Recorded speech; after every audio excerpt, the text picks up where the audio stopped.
எல்லாம் எப்படி இருக்கீங்க? நல்லா இருக்கீங்களா? ஒரு 5 நாள் ஆச்சு கேட் ஃபுட்டு சரியா போச்சு. இன்னைக்கு சோகமா உட்காந்து இன்னைக்கு அம்மாடக்கு எப்படி இருந்தாங்க 5 நாளா சாப்பிட்றது இது இல்லை. அப்படி சோர்ந்து போய் மூஞ்ச சோகமா வச்சுக்கிட்டு என்னை சுத்தி இருந்தான். நீ கேட் ஃபுட்டு வரவும் என்ன இதுக்கு வேணுமா? பிரிச்சு வேணுமாடி? தேட்டமாடி உனக்கு? அம்மாடி தேட்டமா உனக்கு?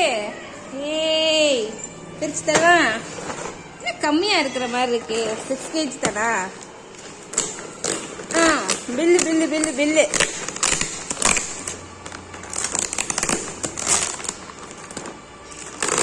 தம்பி, பில்லு தம்பி. நீ பில்லு அப்புறமேல பிரிச்சுக்கலாம்.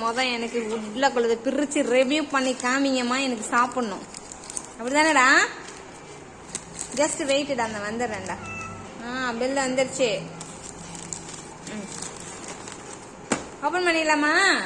அப்பா சந்தோஷமா? ஹாப்பியாடா? ஹாப்பியா உனக்கு? தங்க பிள்ளை ஹாப்பி ஆயிட்டான்டா, சந்தோஷமாயிட்டான். இனி ஹாப்பி ஆயிரும். நான் கூட பயந்துட்டேன், என்னடா இது உடம்புக்கு சரியில்லையோ, அப்படியே சோர்ந்து உட்காந்துருக்கானே, ஓரமா போய் உட்காந்துருக்கானேன்னு பயந்துட்டேன். கேட் ஃபுட் இல்லாம சோர்ந்துட்டியா? இரி வேற